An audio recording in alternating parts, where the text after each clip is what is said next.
What's a Mario Kart experience you always think about? The short but hectic thrills of Baby Park? The beautiful atmosphere of 3DS Rainbow Road? Or avoiding the police as you crash through the local mall? For me, however, it's always been the charming and magical experience that is none other than Waluigi Pinball. After the countdown starts, you are shot through a rainbow tunnel which represents the ball shooter lane. That is used to start any game of an actual pinball machine. As you progress and descend down the machine, you will see your fellow pinball brothers and sisters rolling downhill alongside you, which if you actually looked closely at the start, you could actually see them lined up at the start of the course.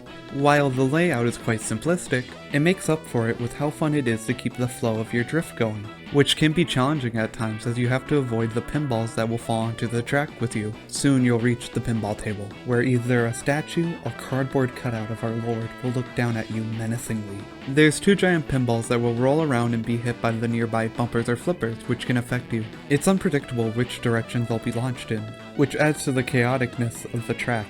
It really makes you feel like you're inside of an actual pinball machine. However, this is only if you take it head on. Because this is a Waluigi themed track, the man clearly thought ahead and included a way to cheese it. If you go to the very far left or right of the course, you're more likely to safely avoid all of it. This isn't even the only instance of him cheesing the machine. In the DS and 7 variations of Waluigi Pinball, if you look at the slot machine in front of you, every time it rolls, he's always getting triple of everything because he rigged it. As a result of these details, this track really screams Waluigi as a character to me. Presentation-wise, I absolutely adore this track. I love how vibrant and colorful it is. The flashing neon lights and signs really make an impression. It just grabs your attention and pulls you right in. I feel the Las Vegas inspiration that's very apparent with the Touring 8 Deluxe variations was a fitting direction for the track, and I like the incorporation of the 2D art style into the signs and Waluigi cutout. I've always had a soft spot for that style, and it's nice to see it included. This is not to mention one of the coolest aspects of the track, the unique sound effects. These include a unique item roulette sound, a rolling sound that plays when using a dash panel, and a lot more. These really invoke the same feel and vibe as those you would hear from a pinball machine, further enhancing the atmosphere of the track. Lastly, there's the music. While it's shared with Wario Stadium, everyone knows it as Waluigi Pinball.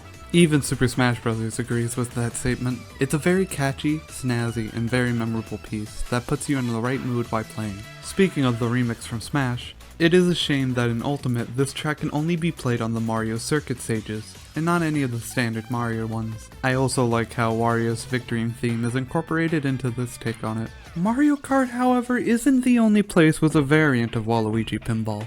The people working at Square on Mario Sports Mix understood that combining Waluigi and pinball machines was simply the greatest concept known to mankind. It can be unlocked by either winning 35 matches in any sport, except for basketball and hockey, or by winning a match on it in tournament mode. This variant is used in all sports except for basketball.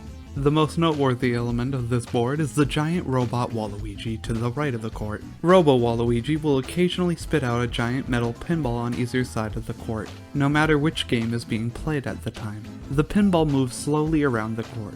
If it hits a character or touches a bumper on the outside of the court, it will speed up and change direction. Presentation-wise, it's pretty serviceable. I like the usage of blue and orange, and it's still pretty distinct and unique compared to the other courses from the game. As for the theme that plays, one can make the argument that this one is actually more reflective of the scheming side of Waluigi's personality, and in that regard I think it works rather well. All in all, its inclusion was a pleasant surprise. Sports Mix isn't the only time it's been acknowledged in other media. In the 2006 version of the Nintendo variant of Monopoly, it can be seen in one of the screenshots making up the montage of images from various Nintendo games. Now, if there's any issues I have with the Mario Kart track, it would be that for the longest time, the list of appearances it had within the series left a lot to be desired. While I have a lot of fond memories with Mario Kart 7, I will never understand the thought process of having a game with Waluigi Pinball and no Waluigi. Was the demand for Queen Bee really that high to prioritize her? The next game for it to appear would be Mario Kart Tour, where it returned during the 2019 Halloween Tour event. I'm not really into gacha games personally, so I passed on it. While I was definitely happy to see it continue to appear, I will admit I was disappointed that Waluigi Pinball was being kept to the handheld series entries only. I always dreamed about what it'd be like to play Waluigi Pinball on console, and now that I finally got my wish as of August 2, 2022. All I can say is, this track still rocks. But is it as good as the Waluigi Robo Dinosaur Stadium? I'll have to get back to you on that one.